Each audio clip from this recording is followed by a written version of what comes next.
সুপ্রিয় দর্শক, আসসালামু আলাইকুম। নিউজ অ্যান্ড ভিউজ অনুষ্ঠানে আপনাদের সবাইকে স্বাগত জানাচ্ছি। আমি সিকান্দার রেমান। গত 24 ঘন্টায় ঘটে যাওয়া আলোচিত বিষয় নিয়ে আজ আমরা আলোচনা করব। বিশেষ করে কোটা সংস্কার আন্দোলন যে হয়েছে সারা দেশে, সেই সংস্কার আন্দোলন নিয়ে অনেক ঘটনা ঘটেছে, হতাহতের ঘটনা এসেছে, সে বিষয়ে আমরা কথা বলতে চাই।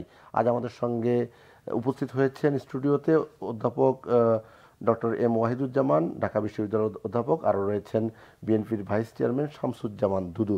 আপনার দুজনকেই আজকের আলোচনায় স্বাগত জানাচ্ছি। আলোচনা শুরু করতে চাই ডক্টর এম ওয়াহিদুজ্জামান আপনাকে দিয়ে। সারা দেশেই আন্দোলন ছড়িয়ে পড়েছে কোটা সংস্কারের দাবিতে।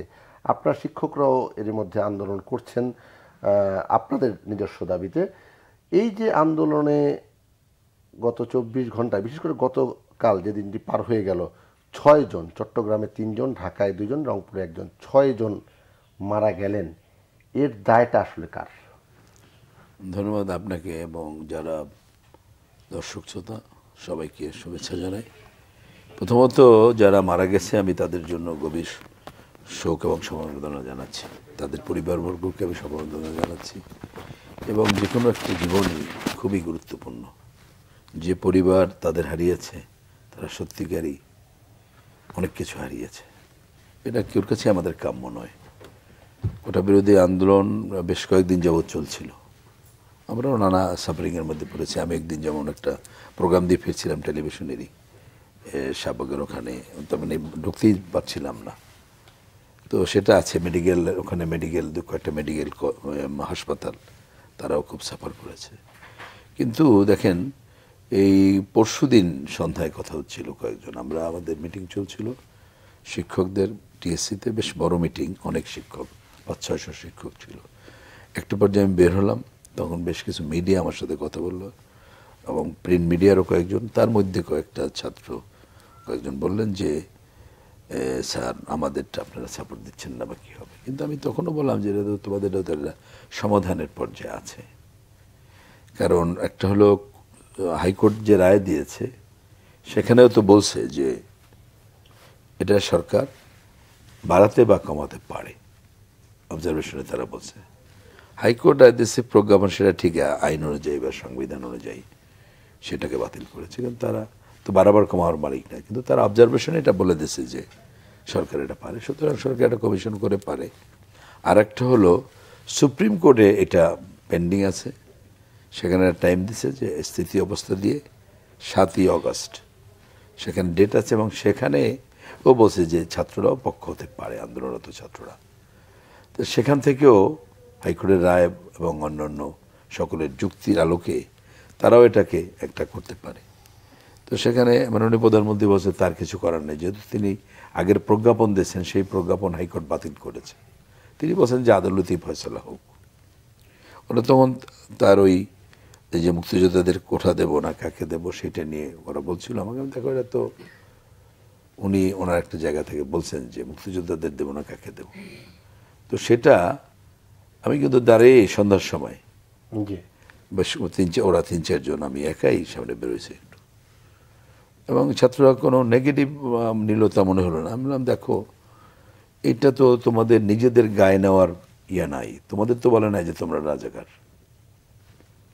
কিন্তু আমি হঠাৎ রাতে, যেহেতু আমার বাসা এখন আমি ওই হলের বাংলোতে নাই, ইশাখা রোডের সাথেই কিন্তু ওই 2টা হলই, শামসুন্নাহর হল, রক্ষা হল, এর মধ্যে হঠাৎ করে বেশ শব্দ, মিছিল টিছিলের। পরে বুঝলাম যে তারা ওখান থেকে হল গেট ভেঙে আবার কিছু তাৎক্ষণিক তো ইউটিউবে চলে আসে। আমার মেয়েটা দেখালো যে এরকম ওরা ভাইস চ্যান্সেলর বাড়ির ওখানে চলে আসছে এবং এইসব স্লোগান। তো যাই হোক, একটা উত্তেজনাকর পরিস্থিতি, এবং সেটা ডেটোরিয়েট করে এমন জায়গায় গেল যেটা সাংঘর্ষিক এবং আমাদের অত্যন্ত বেদনার, যে কয়েকটা প্রাণ ঝরে গেল। তো এখন যেটা হচ্ছে, আমরা চাই এর একটা সমাধান। এবং দেখেন ইতিমধ্যেই যে প্রতিষ্ঠানগুলো বন্ধ হয়ে গেছে, এটা আসলে বন্ধ করা ছাড়া উপায় নেই। এটা আমরাই ভাবতেছিলাম যে এখন আমাদের কর্তৃপক্ষ বিশ্ববিদ্যালয় বন্ধ করে দেওয়া উচিত, আমাদেরটা আমরা ভাবতেছিলাম যে স্যারা আপনি বন্ধ করতে পারবেন না। তো আমি বলবো যে একটা হলো সবাই ধৈর্য রাখা এবং দ্রুত এটা সমাধান দিয়ে এর মধ্যে বেরোয় আসা, জি একটা যুক্তিসঙ্গত সংস্কারের করে বেরোয় আসা। আর মনে করেন যারা মারা গেছে তাদের তো জীবন ফিরিয়ে দেওয়া যাবে না, সেই সব পরিবারকে ক্ষতিপূরণ দেওয়া এবং যারা আহত আছে যে দলেরই থাকুক তাদের চিকিৎসার ব্যবস্থা করা। আর ছাত্রদের যেটা আমরা আজকে শিক্ষা সমিতিও বলছে যে ছাত্রদের নিরাপত্তা নিশ্চিত করা। এই নিরাপত্তার বিষয়ে আমি আপনার সাথে কথা বলতাম, আপনি যেহেতু প্রসঙ্গটি এনেইছেন। আপনি একটি বিশ্ববিদ্যালয়ের ভিসি ছিলেন, আপনি শিক্ষক নেতা, আপনার অনেক বর্ণাঢ্য ক্যারিয়ার। ঢাকা বিশ্ববিদ্যালয়ে যখন বহিরাগত হেলমেট পরে আসা, কে বা কারা সেটা বিষয় না, এসে বহিরাগত অবশ্যই ছাত্রদের উপর যখন আক্রমণ করে, একজন শিক্ষক নেতা হিসেবে আপনারা বা আপনার বক্তব্যটা কি? না আসলে যেই আক্রমণ করুক সেটা কোনো কাম্য নয়, তবে যারা হেলমেট পরা বা হেলমেট পরা না, এর মধ্যে কারা বহিরাগত এরা কিন্তু বলা মুশকিল। যেমন একজন শিক্ষক আমাদের আহত হয়েছেন, তিনি তার প্রক্রিয়ার দায়িত্ব পালন করতে গেছেন, আমি তার সাথেও কথা বলছি। তারা কয়েকজন গেছে, সেখানে আসলে পুলিশ সহই যাওয়া উচিত ছিল। সেটা একটা আমাদের একটা কনফিডেন্স থাকে যে ছাত্রদের সামনে যেতে পুলিশ লাগে না। আমার নোয়াখালীতে তো আর এক এলাকায়, আমার ডাইরেক্ট তারা ছাত্রও না, সেখানেও অনেক সময় সহকর্মীরা যেতে দিতে চাইতো না, আটকে রাখতো, আমি চলে যেতাম একেবারে। চাকু নিয়ে ওখানে একবার একটা ঘটনা হলো, ভর্তি টর্তি দিয়ে চলছিল, সেখানে চাকু নিয়ে হয়তো বা আমাকেই কোনো স্টেপ করার জন্য একটা চাকু নিয়ে ঘুরতেছিল, ধরা পড়লো। আমি নিজে কিন্তু চলে গেছি তাৎক্ষণিক, যে একটা ছেলে যাই হোক আমাকে মারতে আর সুগার একজনের এমন একটা মোবে পরে তার একটা বড় কিছু না হয়ে যায়। আমি তার এখন দিয়ে নিয়ে আমার অফিসে নিয়ে আসছি, আমার টিচারদের, না আগে ওকে নিয়ে আসো, ওকে সেভ করো, তাই না?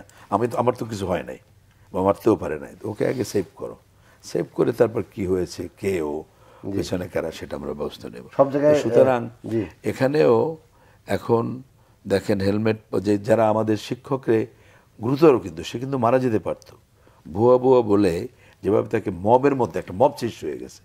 তা আমি বলবো আল্লাহর অশেষ দয়া যে ফার্মাসির বিভাগের একজন অত্যন্ত মেধাবী শিক্ষক ডক্টর মোহিত, তাকে সে বেঁচে গেছে এবং অত্যন্ত আহত হয়েছে, মাথা সে ঠেকাইছে, হাতে পায়ে পিঠে নানা জায়গায় সে খুব ব্যথা পেয়েছে। এবং দেখেন আই বিলিভ যে কোনো অবস্থায় তারা ঢাকা বিশ্ববিদ্যালয়ের ছাত্র নয়। জি, ঢাকা বিশ্ববিদ্যালয়ের কোনো ছাত্র, আমাদের দুদুভাই ঢাকা বিশ্ববিদ্যালয়ে পড়ছে, সে যে দলের হোক, শিক্ষকের গায়ে হাত তুলবে, সেটা আই নেভার বিলিভ। শামসুজ্জামান দুদু, আপনি আলোচনা শুনছিলেন ছাত্রদের আন্দোলন নিয়ে এবং বহিরাগতদের হামলা, এবং সারা দেশে 6 জন মারা গেছেন। জি, ধন্যবাদ সহযোগী আলোচক ওয়াহিদুজ্জামান, তাকে শুভেচ্ছা, এবং যারা দেখছেন আমাদের অনুষ্ঠান তাদেরকেও শুভেচ্ছা।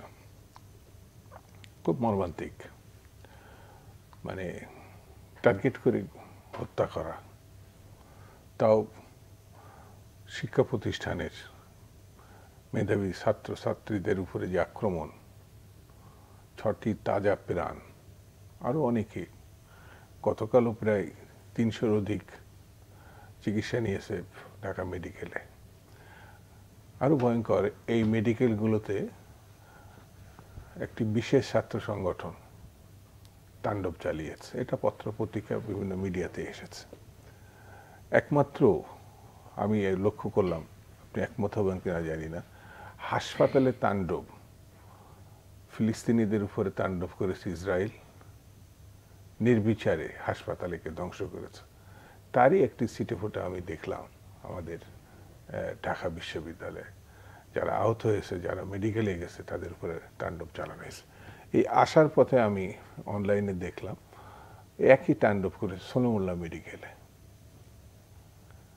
এ কি একটা মানে সময়, জবাবদিহিমূলক সরকার বা গণতান্ত্রিক সরকার যদি থাকতো আমার বিবেচনায়, তাহলে এই ঘটনা ঘটতো না।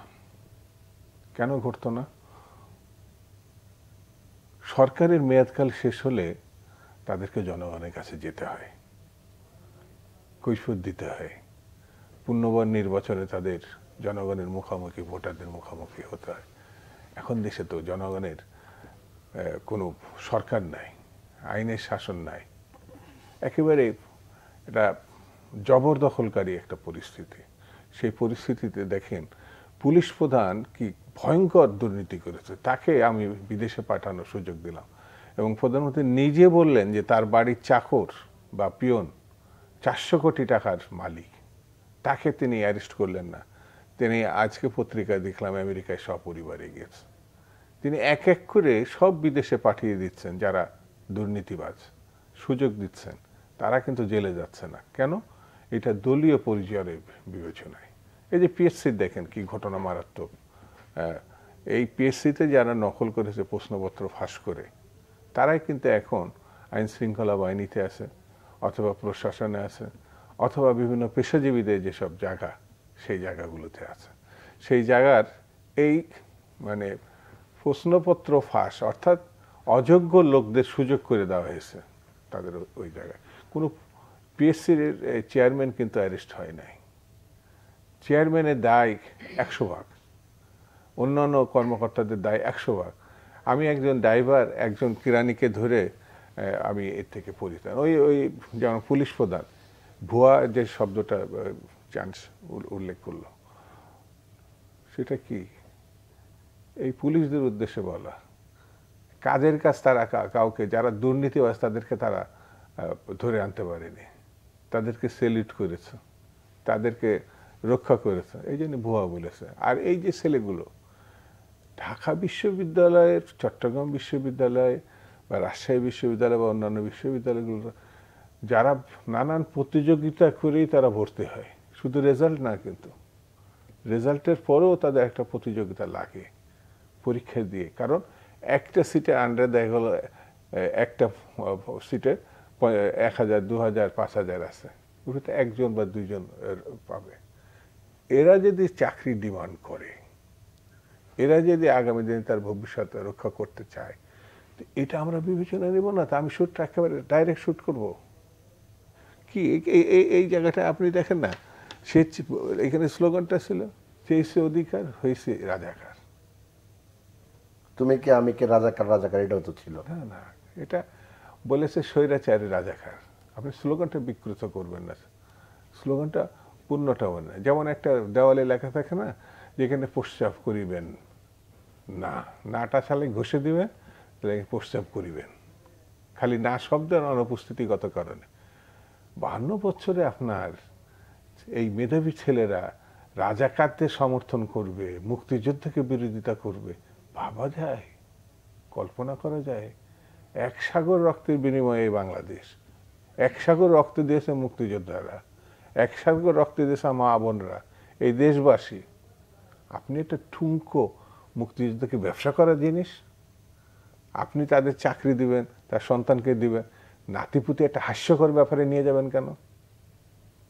হাস্যকর ব্যাপারে আপনি নিয়ে যাচ্ছেন কেন? বাপ অপরাধ করলে ছেলেকে ধরে নিয়ে যাবেন, ছেলে অপরাধ করলে বাপকে ধরে নিয়ে যাবেন, এইগুলো হলো নাকি? বাপের গৌরবময় ইতিহাস থাকতে পারে, সেই ইতিহাসের জন্য তার সন্তানকে আমি কিছু সুবিধা দিতে পারি। এটা কি? এটা এটা মগের মূল্য। এই যে জিনিসটা আপনি কোটার তো বিরোধিতা করা হচ্ছে না, অনগ্রসর ক্ষুদ্র জাতিগোষ্ঠী। আপনি কৃষককে সন্তানকে নিচ্ছেন না কোটার মধ্যে, আপনি শ্রমিকের সন্তানকে নিচ্ছেন না কোটার, যারা বাংলাদেশটাকে সচল রাখছে। শুধু মুক্তিযোদ্ধা রেমিটেন্স নিচ্ছেন আপনি, ঘর বাড়ি সন্তান সবকিছু ত্যাগ করে সে বিদেশে গেছে, তাকে আপনি কিন্তু কোটার মধ্যে নিচ্ছেন না কেন? তার মানে টাকায় রিজার্ভ, তার টাকায় আমরা চলছি। আপনি সংস্কারের কথাটা বলা হয়েছে আপনার এই কোটার। আর 2 নম্বর সবথেকে ভয়ঙ্কর আমার কাছে মনে হয়েছে বিষয়টা রাজনৈতিক। আপনি সরকার বা বিরোধী দল বা এই ছাত্র সংগঠনগুলো বা কোটায় যারা নেতৃত্ব হচ্ছে তাদের সঙ্গে আপনি আলোচনা করবেন, হয় কেন আপনি কোর্টে নিয়ে গেছেন, কোর্টে কেন নিয়ে যাব? সব ব্যাপার কোর্টের জন্য যদি নিতে হয় তাহলে সরকারের দরকারটা কি? আইনমন্ত্রী বলে কি করে যে এই কোর্ট ছাড়া আমাদের কিছু করার নাই? এই লোকটা বাংলাদেশকে ধ্বংস করে দিয়েছে আমার বিবেচনায়। এই লোকটি সব কিছু বিতর্কিত করেছে।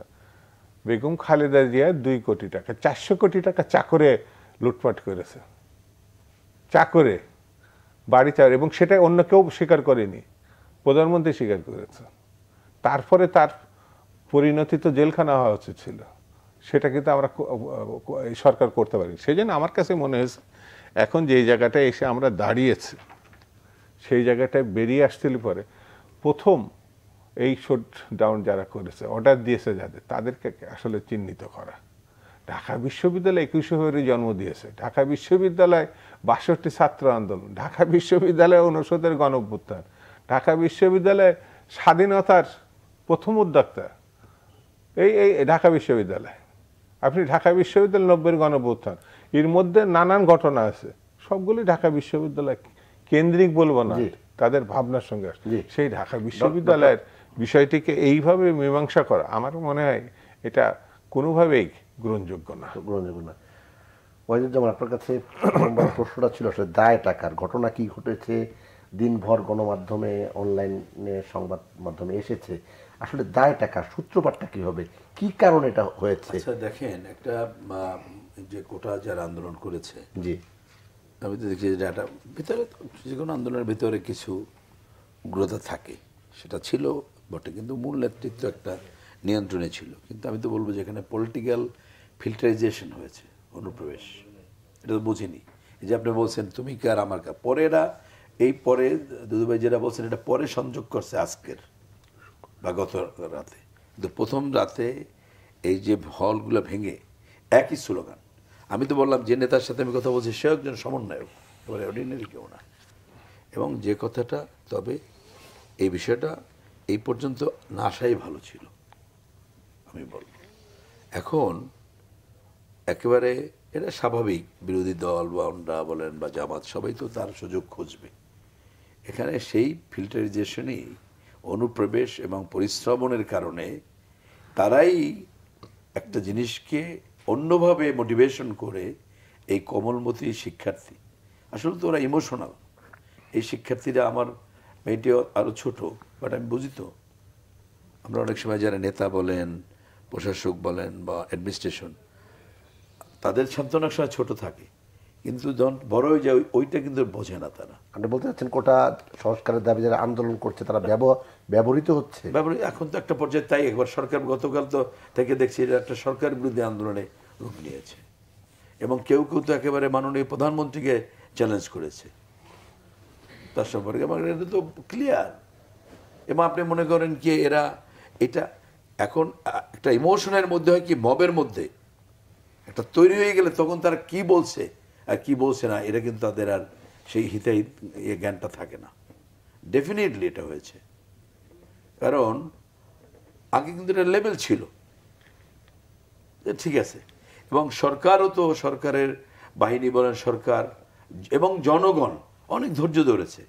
সেদিন আমি দেখলাম একজন বেবি ট্যাক্সিওয়ালা, সে রাগ হয়ে তার বেবি ট্যাক্সিতে আগুন জ্বালাই দেবে, যে তার 2500 টাকা জামানত আছে, তার ছেলেবান কি খাবে, না খেয়ে আছে, বলে যে আমি এই কয়েক ঘন্টা আটকে আছি এক জায়গায়, মাত্র 1000 টাকা আমি আয় করছি, তাহলে আমি কি করব? তা সবাই সাংবাদিক জিজ্ঞেস করছে যে আপনি হয়তো আপনারাও দেখছেন যে তাহলে আপনি কেন আগুন দিচ্ছেন? আগুন দিয়ে বলবো যে ছাত্ররা আগুন দিয়ে পড়াই দিচ্ছে, তাহলে তো আমার ভাড়া দাও, আমার ভাড়া জমা দেওয়া লাগবে না, তা বোঝেন। এবং সে যেভাবে চিল্লাচ্ছিল, মানে ওদের সামনে, আমি তো পারতাম না ভয়ে। ছাত্ররাও কিন্তু মেশারগঞ্জ আছে। আমি একদিন আপনার ওই দেশ টিভি থেকে ফিরে আমি বলছি সন্ধ্যা পরে, তখন কেবল ওই ঘেরাও প্রোগ্রাম, ওই দিন শাহবাগেই ছিল, ওই দিনই প্রথমত শাহবাগের বাইরে টাইরেও 2টা স্পটে করেছে। যাওয়ার সময় ফরেন মিনিস্ট্রি ওখানে দেখলাম ওই মোড়ে অল্প, ফেরার সময় এখন তো নাই, 7:30 পৌনে 8 বাজে গেছে, এখন তো আর প্রোগ্রাম নাই ভেবে শাহবাগ মোড়ে আসছে। আমি দেখলাম, আমি একজনের ডাক দিয়ে, আমি খুব হয়তো তার একেবারে খুব মানে সম্মান বেশি এটা করি নাই, বাট এমন কোনো ব্যবহার করি না যে তার তেরে আসতে হবে, তার ভাগ্যিস আমি মুভি পড়তে পারতাম, ওখানে ছাত্ররা ছিল, আমার ড্রাইভার বলছে চাল, তো এই যে ইউনিভার্সিটির ছাত্ররা ছিল, ওরা আসছে, ওরা টেনে নিয়ে গেছে। তো অ্যাটিটিউড তো এদের অনেকেরই ভেতরে, একটা গ্রুপ ভেতরে ছিলই যে কিভাবে এটাকে ডাইভার্ট করা যায়, তাদের লাভ, এবং তাদের একটা উগ্র আচরণ ছিল। না থাকবেই, আচ্ছা না, যে যুদ্ধ যখন হয় মিছিলে যায়, কেউ মিছিলে যায় দাবি আদায় করতে, কেউ মিছিলে যায় ফায়দা হাসিল করতে। এটা তো আপনি এর কবিতাও আছে, আমাদের ভুলে গেলাম নামটা, যে মারা গেছে এখন, যৌবন যার যুদ্ধে যাবার কারণ কবি, ওর কবিতাও কিন্তু এই কথাটা আছে সুতরাং এই বিষয়টা, এবং সেখানে আজকের যে বিরোধী দল জামাত এবং বিএনপি, এরা তাদের দোষ না, তারা তো এই সুযোগটা গ্রহণ করবে, এটাই স্বাভাবিক। সেক্ষেত্রে বরং যারা সরকারে আছে তাদের আমি মনে করি আরো বিচক্ষণতার পরিচয় দেওয়া উচিত ছিল। জি, শামসুজ্জামান দুদু এবং ওয়াহিদুজ্জামান স্পষ্টতই বললেন যে আপনারা সুযোগ মানে নেওয়ার একটা চেষ্টা করেছেন, আর আওয়ামী লীগের শীর্ষ নেতারা কিন্তু বলেই ফেলেছেন যে সরকার পরিবর্তনের জন্য কোটা সংস্কার আন্দোলনের উপর আপনারা ভর করেছেন। এটা কি আপনি বলছেন? মানে চান তো ঢাকা ইউনিভার্সিটির ছাত্র নেতা, তারপরে অধ্যাপক, তারপরে ভাইস চ্যান্সেলর সাবেক, মানে আছে না, তো সে তার মতো করে মানে দলীয় দৃষ্টিভঙ্গি নিয়ে কথা বললে একরকম দাঁড়াবে, আর নিজস্ব রাজনীতি বিশ্লেষণ করলে আরেক রকম দাঁড়াবে।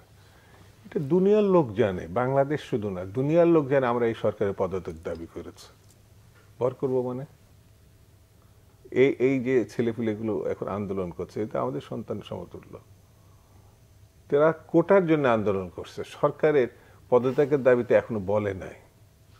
আর আমরা মনে করি আমরা যাদেরকে কাঁধে মানুষ করছি তাদের ভর করবো, আমাদের ভর তারা সহ্য পারবে। আমরা বরঞ্চ তাদের কাঁধে করে নিয়ে গিয়ে একটা ভালো জায়গায় তাদের যাতে দাবি পূরণ হয় সেটা বলেছি। এই সরকার মানুষের বিবেক বুদ্ধি সবকিছু হারিয়েছে। এই সরকারের ভাত দিয়ে ভালো কিছু হবে না। এরা ব্যাংক লুটে খেয়ে ফেলেছে, পুকুর চুরি না, এরা সাগর চুরি করছে, লক্ষ লক্ষ না হাজার লক্ষ কোটি টাকা এরা পাচার করছে। রাশেদ খান মেনন এটা বলে 14 লক্ষ হাজার কোটি টাকা।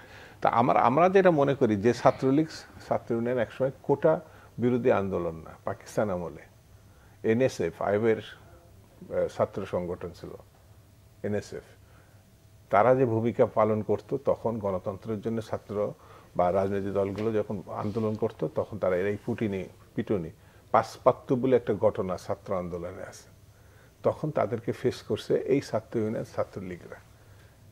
এখন কিন্তু যারা নিজের অধিকারের কথা বলছে তাদেরকে এই পিটুনি যেটা আসছে, যেটা নিহত হয়েছে, হেলমেট বাহিনী, লাঠি বাহিনী, পাশাপাশি পুলিশ বাহিনী, জাস্ট আমলে এটা আমরা লক্ষ্য করেছি ছাত্র আন্দোলনে।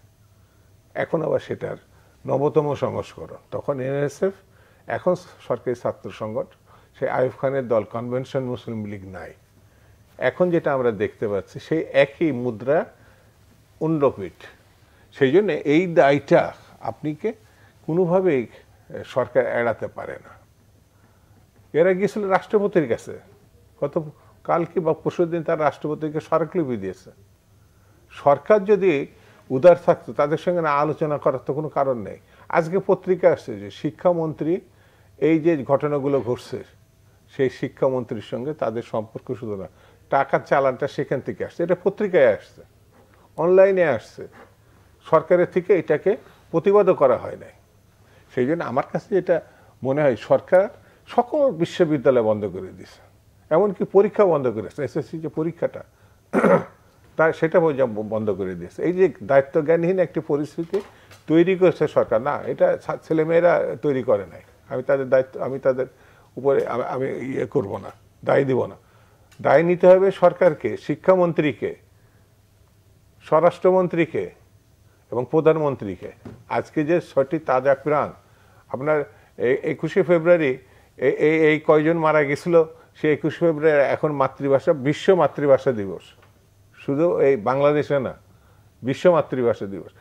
বাঙালি জাতি আমার বিবেচনায় এরা কখনো মাথা নত করা জাতি না, এরা সবসময় মাথা উঁচু করা জাতি।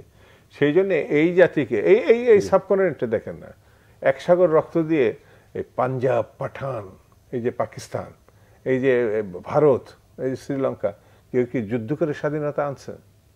একমাত্র বাঙালিরা, বাংলাদেশিরা, এরা স্বাধীনতা আনছে যুদ্ধ। সেই জন্যে আমি এই ছেলে মেয়েগুলোকে যেটা এইভাবে দেখি, আমরা ঢাকা বিশ্ববিদ্যালয়ে ছিলাম, এরশাদ সাহেব মনে করছে যে আমরা খালি দাবি করছি, কিন্তু তাকে সরিয়ে তারপর প্রমাণ করছে। আমাদের আগে যারা ছিলেন 69 গণঅভ্যুত্থান করে আমরা 90 করছে, আমাদের পূর্বসূরীরা তারা কেউ কেউ এখনো বেঁচে আছে। এই যে তোফাইল ভাই আছে, জামাল হায়দার সাহেব আছে, অনেকে বেঁচে আছেন। তারা যা দাবি করছিল 11 দফার দাবিতে, সে আইয়ুব খানকে পদত্যাগে বাধ্য করছে। তাতেও হয় না 71 সালে যুদ্ধ প্রথম তো ছাত্ররা করছে। সেই জন্য এই ছাত্রদের কেউ যদি অবমূল্যায়ন করে, আমি বলবো সেটা তার দৈন্যতা, তার অভিজ্ঞতার দৈন্যতা। কিন্তু এই দাবি যখন বিশ্ববিদ্যালয় থেকে উঠছে, ছাত্রদের মধ্যে থেকে উঠছে, আমার এখন ভাবতে ভালো লাগে। গত 15 বছর আমার একটা নিজের মধ্যে লাগতো, এই ইউনিভার্সিটি সত্যের পক্ষে দাঁড়াতে পারছে না, কারণ ওখানে আমরা ছিলাম। তো এখন কেন জানি 2-3 দিন মনে হচ্ছে এই ইউনিভার্সিটি আমাদের ইউনিভার্সিটি, আমরা এখানে পড়তাম। জি, আমরা একটা বিরতিতে যাব, বিরতির পরে আমরা এই বিষয়ে সহ আরো বেশ কয়েকটি বিষয়ে কথা বলবো। সুপ্রিয় দর্শক, আপনারা দেখছেন নিউজ এন্ড ভিউজ, আশা করি আমাদের সঙ্গেই থাকবেন।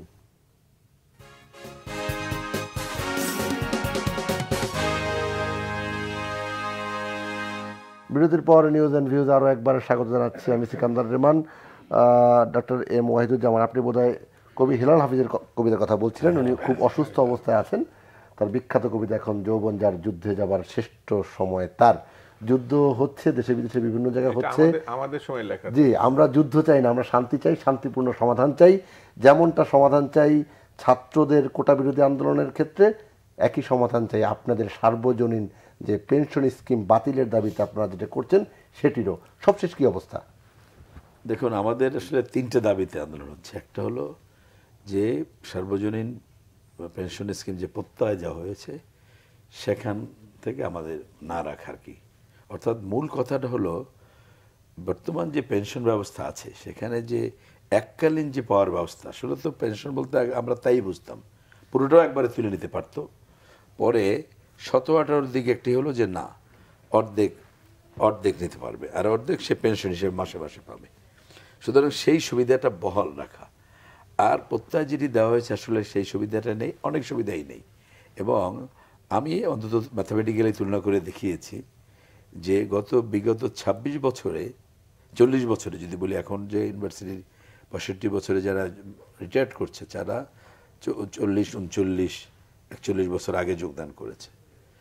এর 40 বছরে কিন্তু 26 গুণ বেড়েছে স্কেল। তা আমরা যদি বলি আজকে যে যোগদান করবে 65 বছর হবে, আগামী 40, 41, 39 এরকম টাইম পরে, সেখানে 26 গুণে অর্ধেক 13 গুণও যদি বাড়ে, 10 গুণও যদি বাড়ে, তাহলেও আমার যে মান্থলি যে অর্ধেক পেনশনে যা পাবো সেটাও কিন্তু সার্বজনীনে এককালীন তো পাবোই না। সবচেয়ে হলো আমাদের টিচাররা বা এমনি আমি যদি বলি সাধারণ যারা চাকরিজীবী তারাও, আমাদের তো এমন না যে এত বেতন যে আপনি একটা সঞ্চয় করে আপনি একটা নিরাপত্তা গড়ে তুলবেন, তা না। তাহলে কি করেন? রিটায়ারমেন্টের পর ওই টাকা দিয়া হয় ব্যাংকে রেখে চলা, চিকিৎসা করা, কিংবা ছোট একটা নিজের জায়গা থাকলে সেখানে একটা ঘর তোলা, কিংবা একটা ফ্ল্যাট কেনা। সেই ফ্ল্যাটও দেখেন বিশ্ববিদ্যালয়ে 35 বছর থেকে বা 40 বছর থেকে তার কোথায় থাকতে হয়? গিয়ে মিরপুর বা আরও দূরে। কারণ আপনি ধানমন্ডিতে ফ্ল্যাট কিনতে পারবেন না।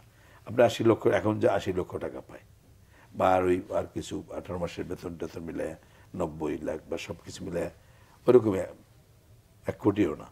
তাতে তো আপনি ধানমন্ডির ফ্ল্যাটের দাম 3-4 কোটি, 5 কোটি টাকা। কোথায় যেতে হয়? মিরপুরে।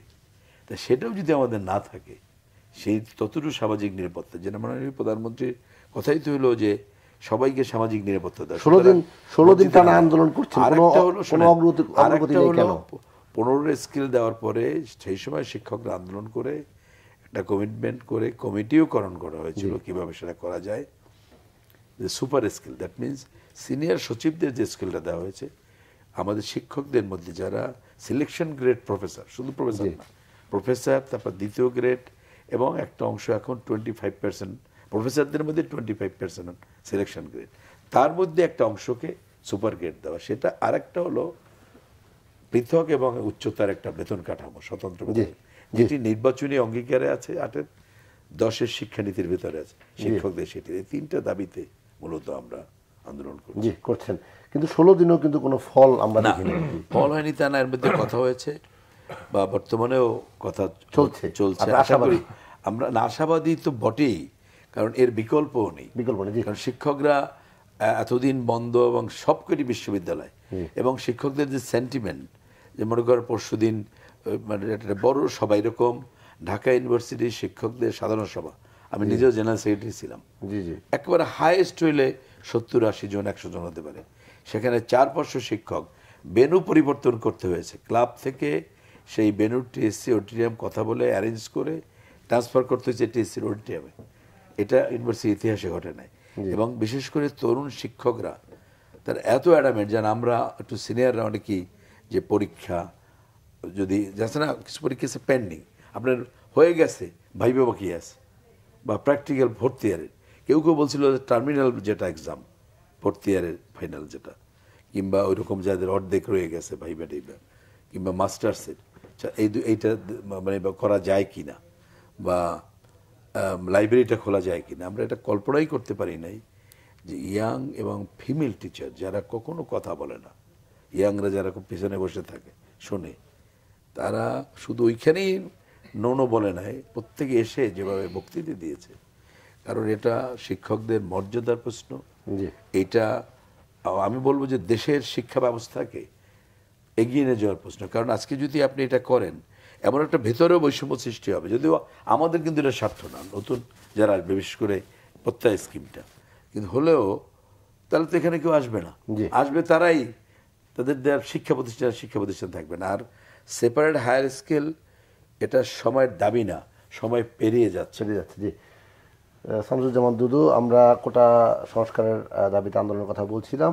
কোটা আন্দোলনের বিষয়টি শিগগিরই সরকারকে সমাধান করার কথা বলছে চীন, আমেরিকা, অ্যামনেস্টি ইন্টারন্যাশনাল। একই সঙ্গে এই যে ঘটনাগুলো ঘটছে, হতাহতের ঘটনা ঘটছে, তারা উদ্বেগও জানাচ্ছে। আমার কাছে আমার কাছে যেটা মনে হয়েছে যে বিশ্ব এখন আর ওই নিজের করে দেখে না, সবাই মিলে এখন বিশ্বটাকে একে অপরের সঙ্গে সম্পৃক্ত। যেমন আমরা বাংলাদেশি যে নিজের দেশের ভিতরে একটা ভালো বা মন্দ একটা কারা কিছু করলে যা সেটা শেষ হয়ে গেল এমন ঘটনা না। এটা আমেরিকা টাচ করে, এটা ভারতে অথবা এটা চীনে বা কানাডা, ইউরোপীয় ইউনিয়ন, এরা কিন্তু এখানে একটা মত দেয়। তা আমি যদি ভালো কাজ করি তাহলে তার কোনো এদের মতামতে তো কোনো যায় আসে না আমার, কিন্তু খারাপ কাজটা যখন করব তাহলে আমাদের আবার সেটা সহ্য করতে হবে। আমরা নিজেরা আবার যে প্রতিক্রিয়া ব্যক্ত করব সেটি যদি মনে হয় যেন আমরা ধোয়া তুলসীর পাতা, 6টা তাজা প্রাণ আমরা জড়ে ফেললাম, লাঠি সোটা দিয়ে তাদের মৃত্যুর আগে পিটালাম, এই যে ছাত্রীগুলোকে যেভাবে রক্তাক্ত করলাম, এগুলো তো মানে আমরা ফেস করছি আগে, আমাদের পূর্ব যারা ছিলেন পাকিস্তান আমলে সেটা কিন্তু তারা ফেস করছে। এই জন্যই তো পাকিস্তান কিন্তু ওই পাঞ্জাবি পাঠান বেলুসটা করে নাই। এটা কিন্তু ইতিহাস 56% হচ্ছে এই পাকিস্তানে ছিল বাঙালি এককভাবে সংখ্যাগরিষ্ঠ। সে একক সংখ্যাগরিষ্ঠ কখনো তারা তাদের দাবি, তাদের পাওনা তারা পায় নাই। এমনকি 70 ইলেকশনে যখন এই বাঙালিরা যখন জেতে, আওয়ামী লীগ জেতে, তারাতে কিন্তু ক্ষমতা দেয় নাই। না দেওয়ার কারণে বৈষম্যের যে পাহাড় প্রমাণ, সেটা জন্য পাকিস্তান ভেঙে ফেলেছে। ওরা ভাঙেনি, ভাঙছে আমরা ভাঙছি, বাধ্য করছে তারা আমাদের ভাঙতে। এই পাকিস্তানে এটা বাধ্য করছে। কেন এই কথাটা, এই প্রসঙ্গটা বলছি, এখন যদি সে একই অন্যের মুখোমুখি হয়, অর্থাৎ নানান কায়দায় অযোগ্য কিছু মানুষকে আমরা অর্ধেকেরও বেশি আমরা নিয়ে যাই, তাহলে পাকিস্তান ভেঙে বাংলাদেশে যে আসলাম তার তো একটা যৌক্তিক কারণ থাকতে হবে। এখানে এসে আমি বৈষম্যের মুখোমুখি দাঁড়িয়ে গেলাম। এই যে যেটা এখনই শিক্ষক, আমাদের যারা ইউনিভার্সিটির শিক্ষক আমরা, তো তারা কিছু বোঝে না, আরেকজন মাতুব্বারি করে একটা সিদ্ধান্ত নিয়ে নেবে। তা শিক্ষকদের সঙ্গে আলোচনা করলে অসুবিধাটা কি? এখন যে আলোচনাটা করছে স্বার্থের যে ব্যাপারটা, শিক্ষকরা তাদের স্বার্থের কথাটাই তো তারা বিবেচনা করবে, এটা দোষের কিছু না। তারা এমন না যে বিলিয়ন ব্যবসা করে অন্য জায়গায় সে টাকা রাখছে, তারা তাদের বিশ্ববিদ্যালয় কেন্দ্রিক এই পড়ানো শুরু করছে, শেষে চুল পাকা অবস্থা যখন রিটায়ারমেন্টে করবে, তারা মিনিমাম নিশ্চয়তা চাবে। সেই নিশ্চয়তা যদি না থাকে তখন, আর এই আন্দোলন যেটা শিক্ষকদের আন্দোলন, এটা কিন্তু সার্বদলীয়। এখানে কিন্তু শুধু বিরোধী দল করছে এমন না, যে সরকারের সমর্থন যারা শিক্ষক আছে তারা এটার সঙ্গে দ্বিমত করছে, এটা না, কিন্তু সর্বদলীয় এই বিষয়টি, সবাই সার্বজনীন। এবং সেই বিষয়টি সেইভাবে যদি কর্তৃপক্ষ দেখতো, এখনো আমার মনে হয় যে এটি সহানুভূতির সঙ্গে শুধু না, সিরিয়াসলি দেখা উচিত। কারণ তারা যদি দায়িত্ব পালনে ব্যর্থ হয়, এই ইউনিভার্সিটি চলবে নাকি? ঢাকা ইউনিভার্সিটি না তো, কোনো ইউনিভার্সিটি চলবে না। শিক্ষা প্রতিষ্ঠান যেমন আজকে ছাত্ররা এই ধর্মঘট বা তাদের উপর পিটুনি, তারপরে হত্যাকাণ্ড, ওইটার জন্য ইউনিভার্সিটি বন্ধ। তাহলে শিক্ষা ব্যবস্থাটা কোথায় গিয়ে দাঁড়াচ্ছে? আমার কাছে মনে হয়েছে যে এই বিষয়গুলো যদি সিরিয়াসলি ভাবা না হয় এবং দায় দায়িত্ব কাঁধে না নেওয়া হয়, আমি মানলাম আর মীমাংসা হয়ে গেল, এই 6টা মারা গেছে মনে করলাম ইউনিভার্সিটি বন্ধ করার সময় মীমাংসা হয়ে গেছে, বিশ্ববিদ্যালয়ের শিক্ষকদের আমি পাত্তা দিলাম না, যা খুশি পেনশন আমি বানাই ফেললাম, সব মীমাংসা হয়ে গেছে, এটা ঠিক হবে না, কোনোভাবেই ঠিক হবে না। বিশ্ববিদ্যালয়ে যারা আজকে দায়িত্ব পালন করছে তারাও কেউ কেউ সম্ভবত বিশ্ববিদ্যালয়ে একসময় পড়েছেন। আমি মনে করি যে এই জায়গাটাকে ওইভাবে অন্য যে কোনো পেশার সঙ্গে এটাকে এক করে দেখা ঠিক হবে না। জি, এটা আমার কাছে মনে হয়। ওয়াহিদুজ্জামান, একই বিষয় জানতে চাও, মার্কিনিরা কিংবা চীন কিংবা অ্যামনেস্টি যখন কথা বলে সে বিষয়ে আপনার দৃষ্টি আকর্ষণ করি আর কি। আমাদের দেখেন, আমরা কিন্তু ঢাকা বিশ্ববিদ্যালয়ের যে শিক্ষক সমিতি বিবৃতি দিয়েছে সেখানেও কিন্তু বলছে যে দ্রুত যুক্তিসঙ্গতভাবে এই কোটা সংস্কার করার, এবং এটা আমি মনে করি সকলেই চায় যে দ্রুতটার সমাধান। এর বাইরে তো আর কোনো বক্তব্য নেই। যে মনে করেন আজকের এমন এক পরিস্থিতি সৃষ্টি হয়েছে যে সকল শিক্ষা প্রতিষ্ঠান বন্ধ করে দিতে হয়েছে। আসলে এই মুহূর্তে এছাড়া উপায়ও নাই, তাহলে তো এই সংঘর্ষ চলতে থাকবে, আরও ক্যাজুয়ালিটি হবে, আহত হবে, সেটা তো দেখা যায় না। সুতরাং সেটা ঠিকই আছে। এখন এটি আমরা চাই দ্রুত নিষ্পত্তি, সেটাই আমরা আশা করি যে এটা সংশ্লিষ্ট পক্ষ, বিশেষ করে সরকারেরই সেটি করতে হবে। কারণ সরকার তো বলছে যে এটা আদালত, সেটা আদালতে হলেও আদালত দেখবে, সেখানেও সরকারের করণীয় আছে। আদালতে, আমি আইনের ব্যাকগ্রাউন্ডেরই ছাত্র, সুতরাং আদালতের এখতিয়ারের বাইরে তো আমি যে সরকার করবে না, এখতিয়ারের ভেতরে থেকেই সরকার করবে। করার সুযোগ আছে, সুযোগ আছে, সুযোগ এক্সপ্লোর করবে, তাই না? কারণ আমি মনে করি, দেখেন একটা জায়গায় হাইকোর্ট একটা রায় দিয়েছে, সেই রায়টা এক অর্থে নাই। কারণ হলো অ্যাপিলেট ডিভিশন সেটাকে স্থিতি অবস্থা দিয়ে স্টে দিয়ে তারা কতগুলো ডাইরেকশন দিয়েছে এবং তারা ছাত্রদের পার্টির আহ্বান জানাইছে এবং একটা ডেট দিয়েছে। সেটা হতে পারে, সেইভাবে হতে পারে যে সেই পর্যন্ত আপনি গেলেন। আর একটা হতে পারে, আমি মনে করি যে অ্যাটর্নি জেনারেল তো একজন পার্টি, আর হলো দুজন স্টুডেন্ট পার্টি। তো সেই দুজন স্টুডেন্টকে যদি পাওয়া যায় বা তারা যদি সম্মত হয়, তাহলে আমরা হাইকোর্ট থেকে, সুপ্রিম কোর্টের অ্যাপিলেট ডিভিশন থেকে আমরা সেটাকে প্রত্যাহার করতে পারি। আমি যতদূর বুঝি যে সেটা প্রত্যাহার করা সম্ভব, যে প্রত্যাহার করে হাইকোর্টের রায়ের আলোকে, হাইকোর্টের রায় যদি আমি না মানি তাহলে কিন্তু হবে না। যদি কোনো একজন মনে করেন যারা অ্যাগ্রিপ, যারা কোটা আন্দোলন করতেছে তারাই তো অ্যাগ্রিপ, যারা হাইকোর্টের রায় মানছে না, সেই জায়গায় তারা যদি অ্যাগ্রিপ হয়ে অ্যাপিলেট ডিভিশনে থাকে, সেখানে সরকারের কিছু করণীয় নেই। কিন্তু সেটা না করে তারা যদি সেই সম্মত হয়ে অ্যাপিলেট ডিভিশন থেকে তাদের মামলাটা প্রত্যাহার করে, যে যদি রায়ের ভিতরে যদি স্পেস আছে যে সরকার এটাকে বাড়াতে কমাতে পারবে, এবং এটা উনি ঠিকই বলছেন একটা জায়গায়, আমিও মনে করি যে এটা যে কমাতেই হবে সব ক্ষেত্রে তা না, কিছু জায়গায় যোগ করতেও হবে। যে হ্যাঁ, রেমিটেন্স যোদ্ধা যারা আছে, কারণ এই যে আমি কোটাগুলো দিচ্ছি সেখানেও কিন্তু প্রান্তিক জনগণ অনেক সময় পাচ্ছে না। আর একটা কথা আমাদের ভুল ধারণা, যারা হচ্ছে কি কোটা ছাড়া সবাই মেধাবী, কারণ যে প্রসেসে, রেগোরিয়াস প্রসেসে তারা যাচ্ছে, একমাত্র যারা কোশ্চেন আউট করে হচ্ছে, এই দুর্নীতি করে হচ্ছে, তারা ছাড়া তাদেরটা যদি কাদের মেধা থাকেও সেটা তো আমরা অ্যাকনোলেজ করতে পারি না, সে তারা চোর, তারা দুর্নীতিবাজ। কিন্তু এছাড়া যারা যাচ্ছে তারা কিন্তু প্রিলিমিনারি দেওয়া, রিটেন পরীক্ষা দেওয়া, এবং এই রিটেন এমন না যে 33 পেলে আপনি পাস করবেন, ইট ইজ কম্পিটিটিভ, এবং মোর দ্যান 50 আপনাকে পেতে হচ্ছে। তারপর ভাইভা পাস করা, কারণ ভাইভা বোর্ডে আমি বহুবার থেকেছি, তারপর কিন্তু আপনার এই লিস্ট আসবে, সেখানে 19-20, খুব বেশি না। তারপরও একটা যুক্তিসঙ্গত আমরা বুঝি যে করানো, সেখানে কোথাও বাড়তেও পারে, কোথাও কমতেও পারে। জি, শামসুজ্জামান, যখন অর্থনীতি নানা সমীকরণের কথা বলা হচ্ছিল, তখন চীনা রাষ্ট্রদূত কিন্তু সংবাদ সম্মেলন করে বললেন যে 5 বিলিয়ন নয়, বাংলাদেশকে $2 বিলিয়ন সহায়তা চীনের অঙ্গীকার ছিল, এবং সেটি প্রধানমন্ত্রী সফরেও সেটি সহায়তার অঙ্গীকার চীন রেখেছেন। এবং চীনের রাষ্ট্রদূত যেটা বলছেন, জি, চীন এই অর্থটা আমাদের বাংলাদেশকে দিবে, রাষ্ট্রদূত তার দেশের কথাটাই বলবেন, আর আমরা আমাদের দেশের কথাটা বলবো। আমাদের যে ধারণাটা ছিল সেটা পত্রপত্রিকা আছে, $5 বিলিয়ন কথা। তো সেই জায়গাটা পূর্ণ হয়নি। বিষয়টা এইভাবে তো আমরা দেখতে পারি যে এটা প্রত্যাশা ছিল, কিন্তু এই প্রত্যাশাটা পূরণ হয় নাই। সেটা আমাদের দেশের কূটনীতির ফেলিউর না অন্য কোনো ঘটনা, সেটা আরেক আলোচনা। কিন্তু এই টাকাটা বাংলাদেশ প্রত্যাশা করেছে, সেইভাবেই সবকিছু সব তৈরি করা হয়েছিল।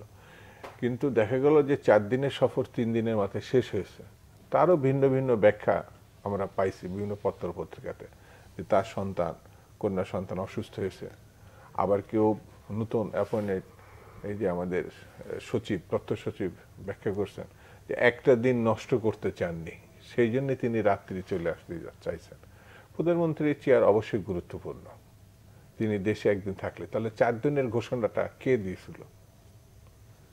ঘোষণাটা কে দিয়েছিল? তো প্রত্যাশা পূরণ হয়নি একটি একটা ব্যাপার। সেটা নিয়ে আবার আলোচনা হয়েছে, ভারতের সঙ্গে চীনের যে বৈরিতা আছে, দ্বন্দ্ব আছে, অর্থাৎ তিস্তা ব্যারেজে নিয়ে আমরা প্রথমে জানতাম যে এককভাবে চীনই করবে। প্রধানমন্ত্রীর সফরের পরে, মানে ভারতের সফরের পরে জানলাম যে মিলেমিশে করার আহ্বান জানানো হয়েছে বাংলাদেশের পক্ষ থেকে। এটা চীন ভালোভাবে নেয় নাই, না নিতে পারে, কারণ চীন আরেক মানে তার একটি বৈরী দেশ। ভারতের সঙ্গে তার যে সম্পর্ক খুব স্বাভাবিক এমন না, কারণ ভারতের সঙ্গে তার অনেক ঘটনা আছে, অনেক বিষয় আছে। কি হিমাচল না কি যেন একটা ইয়ে আছে, ওটা তো চীন দাবি করে আগাগোড়া, যেটা ভারতের অংশ বলে ভারত দাবি করে। এই ধরনের নানান ঘটনা আছে। তো আমার কাছে মনে হয়েছে যে আমরা অর্থনৈতিক দিক থেকে যেসব দেশ, শুধু চীন না, আমেরিকা, ইউরোপ, মানে এই যে গার্মেন্টস ব্যবসা, এই সবগুলোর থেকে ক্রমান্বয়ে যেন আমরা পিছনে দিকে যাচ্ছে। এই জিনিসগুলো কেন হচ্ছে, সরকার যদি ভালো করে না দেখে তাহলে আরো ক্ষতির মুখোমুখি পড়বে বলে আমার ধারণা। সেই ক্ষতির মুখে পড়বে এই কারণে যে বিশেষ করে আমেরিকা অথবা ইউরোপ, এরা মানবাধিকার এবং গণতন্ত্র যদি ত্যাগ করে দেয়, তাহলে আবার আমরা মানে দেশ হিসাবে এই সরকার যে পথে যাচ্ছে সেটা খুব ভালোভাবে নেবে না। আরেকটি কথা আমি এর সঙ্গে অন্য যেটা ওই কোর্টের প্রসঙ্গ যেটা আসছে, আমি বলি সংবিধানের ব্যাখ্যাদাতা কিন্তু সুপ্রিম কোর্ট। এই সুপ্রিম কোর্ট ইচ্ছা করলেই যে সংবিধানে না থাকলে সেটা সংযোজন করতে পারবে না তা না। অর্থাৎ এইটি যদি কোর্টে নাও যেত তাহলেও সুপ্রিম কোর্ট ব্যাখ্যাদাতা হতো। এখন যদি সে জটিলতা বেঁধে থাকে, আমি ব্যক্তিগতভাবে মনে করি সুপ্রিম কোর্ট পারে এটা মীমাংসা করতে। কোন কায়দায় পারে? এটা ডিক্টেটরের ব্যাপার, তার নিজের ক্ষমতা বলেই সে পারে। অর্থাৎ কেউ আমরা কোর্টে গেলেও কোর্ট এটা শুনবে, না গেলেও সুমোটো মধ্য দিয়েও তারা এগুলো মীমাংসা করতে পারে। আইন না থাকলে আমাদের আইন যে আইনসভা না করলেও কোর্ট আইন করতে পারে, এটা আমি যতটুকু জানি। একটু বলে বিষয় দেখেন, এইটাই কিন্তু মাননীয় প্রধানমন্ত্রী বলছেন যে সুপ্রিম কোর্টই সেটেল করুক। যেহেতু আমি একবার করেছি, আমি বাতিল করে প্রজ্ঞাপন দিয়েছি, সুপ্রিম বাতিল করে দিয়েছে, তা সেটা নিয়েই তো আবার হচ্ছে। সুতরাং সুপ্রিম কোর্টই করুক। উনি কিন্তু এই কথাই বলছেন যে আদালতের হাতে, কিন্তু আদালত তো দায়িত্ব নিয়েছে, অ্যাভয়েড করে নাই। সো আমাদের উই হ্যাভ টু ওয়েট। তাহলে 7ই আগস্ট ডেট আছে, সেই পর্যন্ত অপেক্ষা করতে হবে নিশ্চয়ই এটা সুষ্ঠু সমাধানের জন্য। কিন্তু মাঝখান থেকে কতগুলো তাজা প্রাণ, আসলে তাজা প্রাণ মাঝখান থেকে চলে গেল, এটাই সবচেয়ে বড় দুঃখজনক বিষয়। শামসুজ্জামান দুদু, ডক্টর মহিদুজ্জামান, অসংখ্য ধন্যবাদ আজকের আলোচনায় যুক্ত হওয়ার জন্য। সুপ্রিয় দর্শক, আপনারা যারা এতক্ষণ নিউজ অ্যান্ড ভিউজ দেখছিলেন, আপনাদেরকে ধন্যবাদ ও কৃতজ্ঞতা জানিয়ে আজকের অনুষ্ঠান এখানে শেষ করছি। সবাই ভালো থাকবেন, সুস্থ থাকবেন। আল্লাহ হাফেজ।